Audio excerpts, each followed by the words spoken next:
So good morning, ma'am. Morning, classmates. I am Apple Menido. I'm the first reporter of the Principal Sensor System. Sensor system are how all living organisms are able to perceive the world around them. While different species react uniquely to different stimuli, all are bound to a set pattern of stimuli exposure, attentions, interpretations, and adaptation. For humans, sensory system include the senses of smell, touch, hearing, sight, and taste.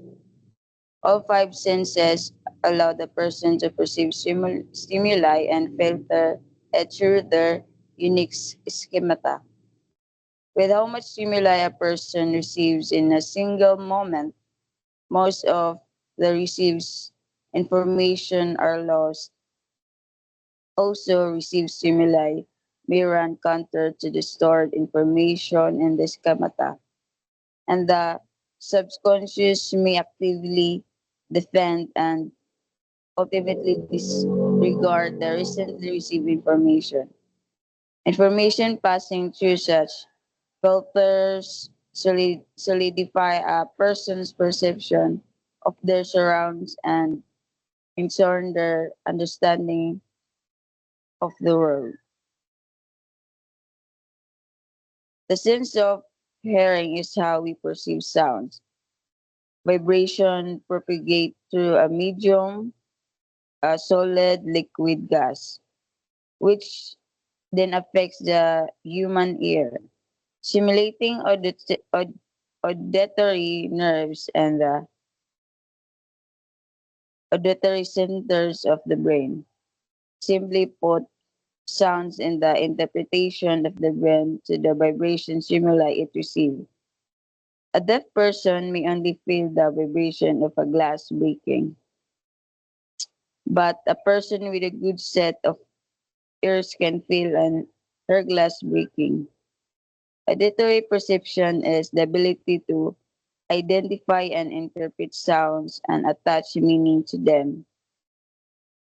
When one hears an animal barking, our brain then interprets the information that dog is nearby. The barking stimuli is paired with a perception of what the dog sounds like, and most, if not all, would not misidentifies as a sound of a cat's. And in the stored memories of encounters with dogs and person would then withdraw out appropriate emotion depending on said encounter. So, ang hearing sense is kanang perceive sig sound through uh, for example is kanang nakay madunggan bitaw nga mga dogs siya sound. So, makabalo jud ka nga unsa siya nga kuan, unsa siya nga animal kaya ang hearing man gud maka kuan pud ka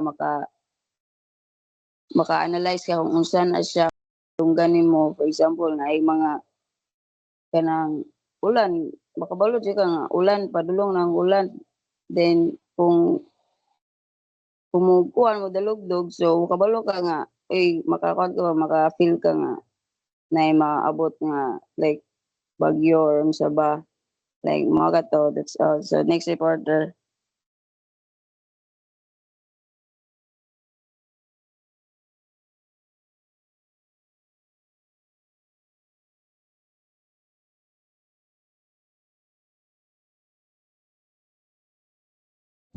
Okay. Um, I am Jem Joseph Katani and I will be discussing the findings or to start. Next slide, please.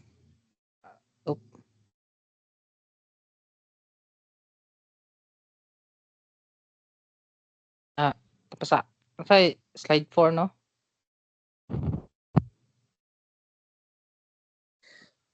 How might the sense of hearing affect a person's perception and attitude? The hippocampus, the part of the brain responsible for forming, organizing, and storing memories, work together with the amygdala, another part of the brain referred to as the brain's emotional processing center to store certain events with specific sounds in our schemata. bale kaning parts nga hippocampus o amygdala nagkontrol na sa imyohang memory dayon o giapil siya sa amygdala maapil po dito dayon ang imong emotion matapo ang duha ang memory o ang emotion adtong panahona. So for example, we will use dogs again. If a person had a particularly nasty event with dogs, pananglit, mga gigukod kag iro, pwede nimong hadluka. A torrent of awful memories may flood the person and feel fear, disgust, or anger, among other emotions from a single bite. So pananglit nga sa bata pa kag gigukod kag iro, napaakan makakag iro o nakita kag hugaw kay nga iro nga kuan o makita o makadungog lang ka o paghot sa iro sa dako-dako na ka basi taas tsansa nga mobati jud kag kahadlok kay iro na trauma nakabali sa bata pa ka kanang mga paghot gigukod ko tama napaakan kag iro. Diha mo gawas ang emosyon.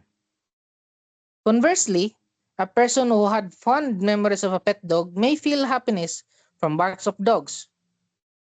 The more sounds are associated with specific stored schemata, the more the person's perception of the world is refined. Hearing the crash of waves of the sea, a pleasant memory, may be altered when one then experiences deep fear when a strong storm leaves the person stranded by the beach. So, sa sample diha, upananglit nga ang ato ang memory ma-solidify nga ato ang memory ang atong pagkahinumdum sa kanang specific event o nga mapun-an siya og additional information. Say sa example dire is naka sa baybay dapit ka maminaw ka nga ang alon sa tubig mo nindot kay paminawon makarelax. Pero pananglit nga mas stranded ka dapit sa baybay nga kusog kaayo ang bagyo, mas stranded ka dito, ang kanang alon-alon sa tubig makahadlok na nanoon sa imuhang memory kay na stranded man ka dito dapit sa baybay. Ano siya basically. Next slide.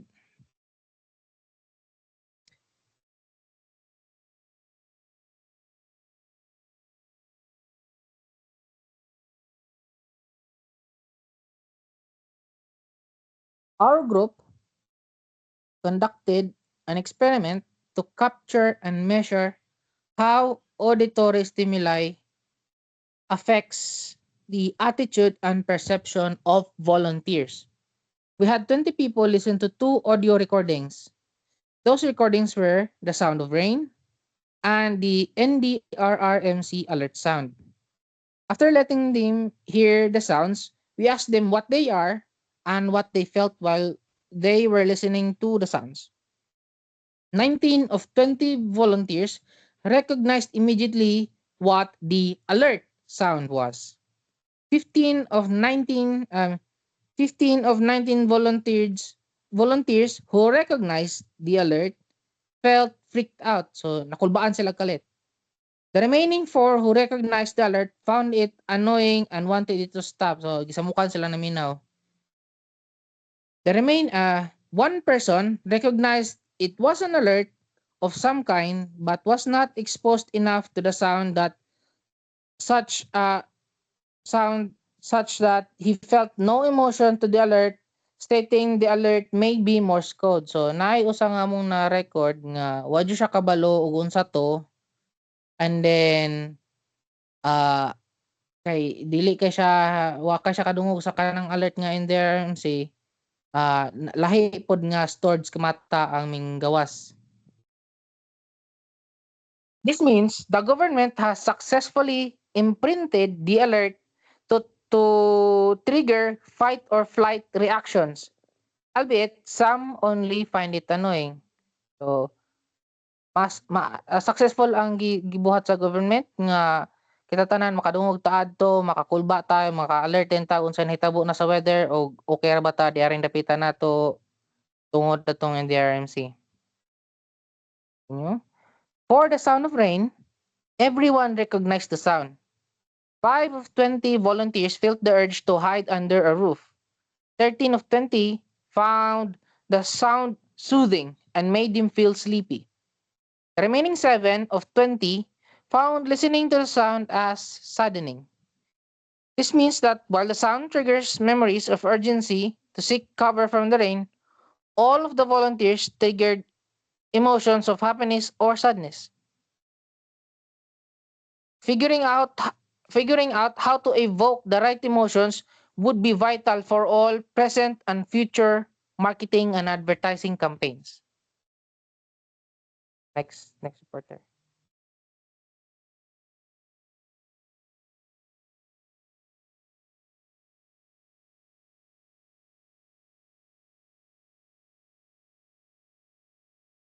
So, good day everyone. I am the next reporter. I am Emmanuel Asari Balayong.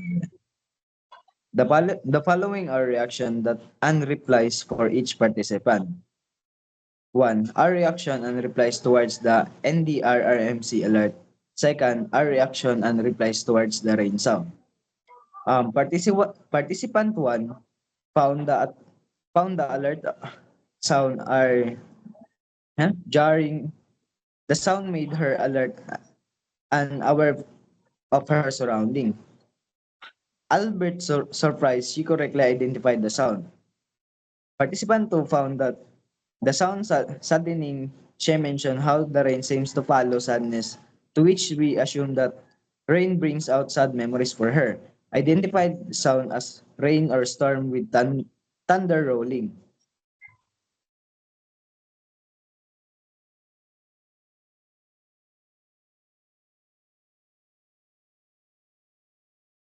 Participant 2 had a visceral facial reaction toward the sound, indicating that the sound surprised her greatly. She said it triggered her flight or fight reaction, including increased heart rate. She correctly identified the alert. Second, the sound her relaxed. It felt soothing to her. She correctly identified the sound. Participant 3, his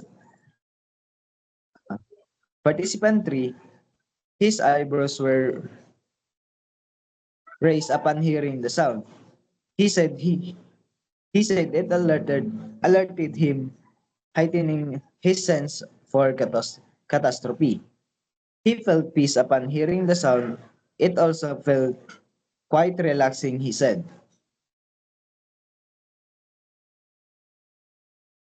Participant 4. She said a hard time hearing the sound as it was too noisy at the place of interview at the time. Nonetheless, she said it evoked the feeling of slight fear and annoyance towards the sound. Second, she nodded upon hearing the sound. She said malinawon, like peaceful, was her state of being while listening to the rain.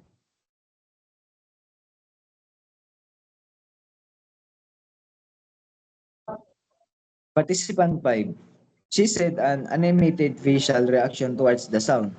She said she does not like the alert, but that is but that it did do its job in alerting the mass for potential hazardous or weather.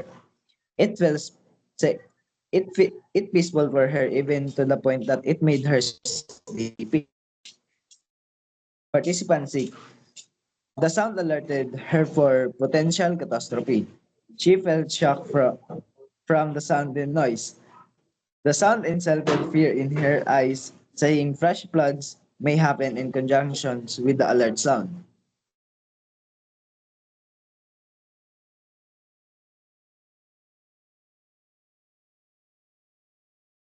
Participant 7.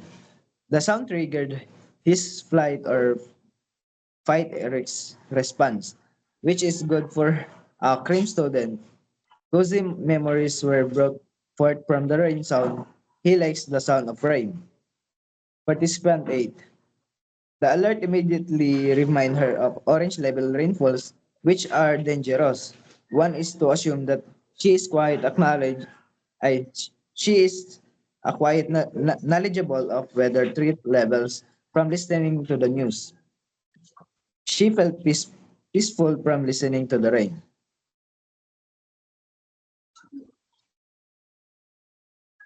Participant 9 feels feels unconscious, unconscious and alert, recognizing it as an emergency sound. Feels calm and relaxed, enjoying the soothing sound. Participant 8 finds it irritating and disruptive, wishing for it to stop. Finds it peaceful and becomes sleepy. Participant 11 feels a sense of urgency, urgency and concern, associating it with danger. Feels nostalgic, recalling memories of rainy days. Participant 12 feels neutral, recognizing it as an alert but with no emotional impact. Experience mild sadness, associating it with loneliness.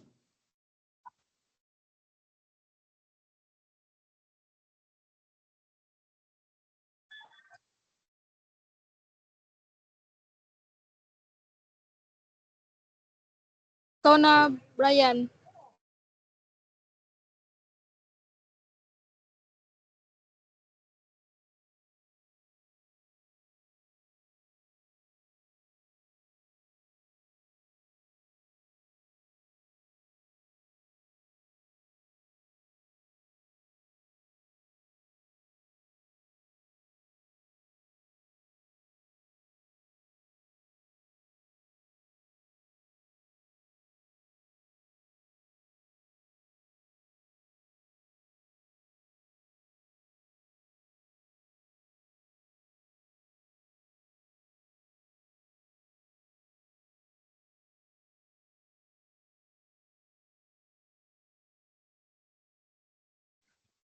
Participant 19 feels comforted, associating it with being indoors, emergencies, fear recalling past emergencies.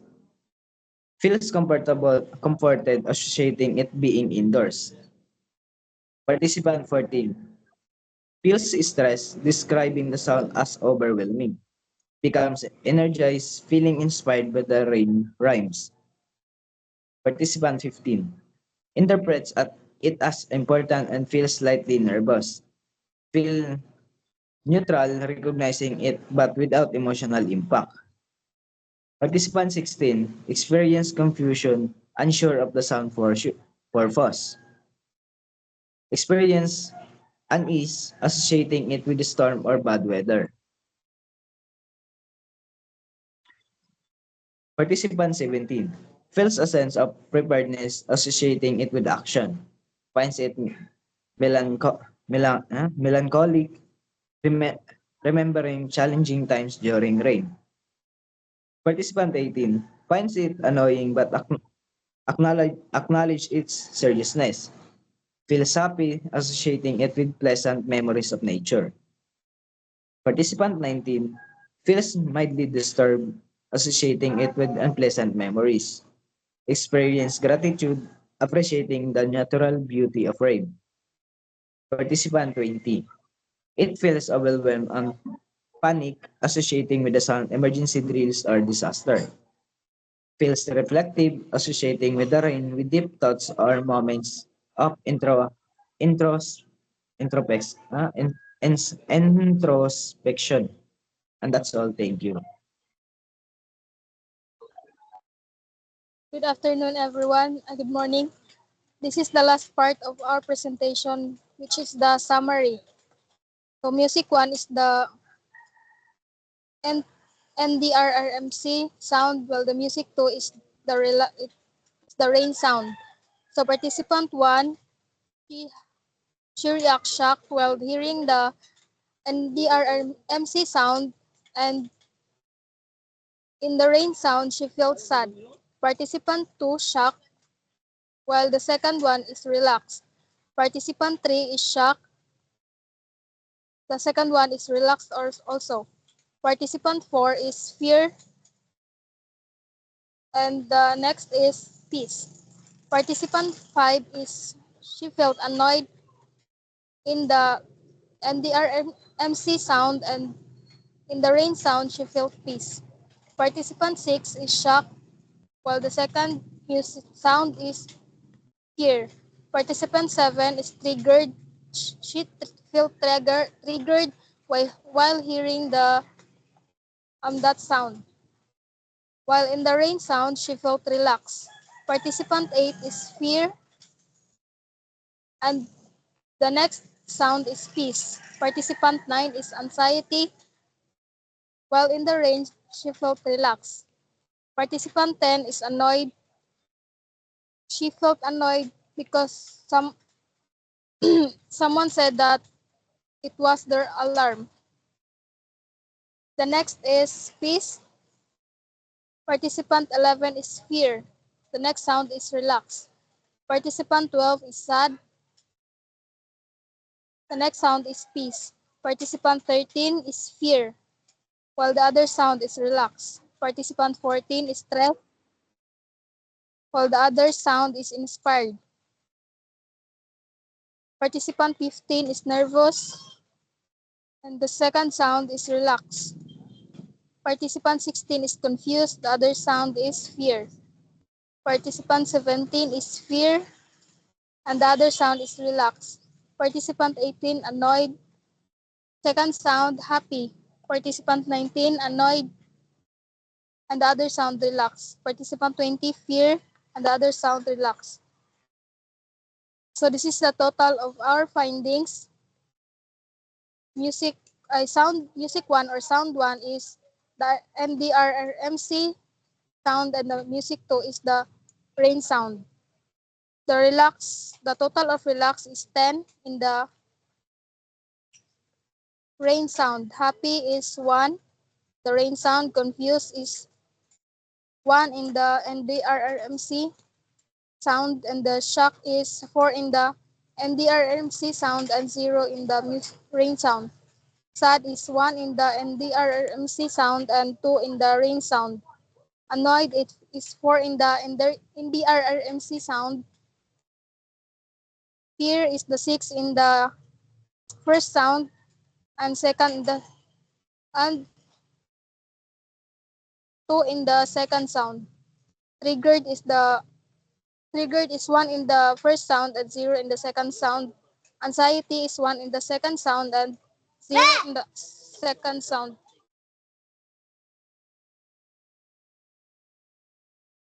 Peace is the 0 in the first sound and 5 in the second sound. Stress is 1 in the second sound and 0 in the second sound. 1 in the first sound. Nervous is 1 in the first sound and 0 in the second sound. So overall 20. That's all. Thank you. That's all for our group. Thank you, ma'am.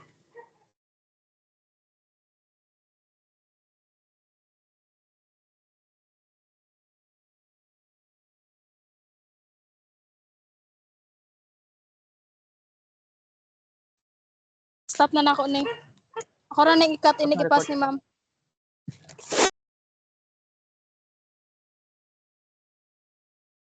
Stop na ako na ikat ako ra nang ikat ini ipas ni ma'am.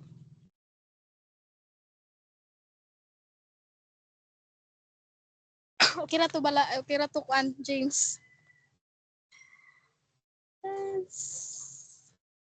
Ito tanaw ni ma'am basta mapirmahan ang tatanan.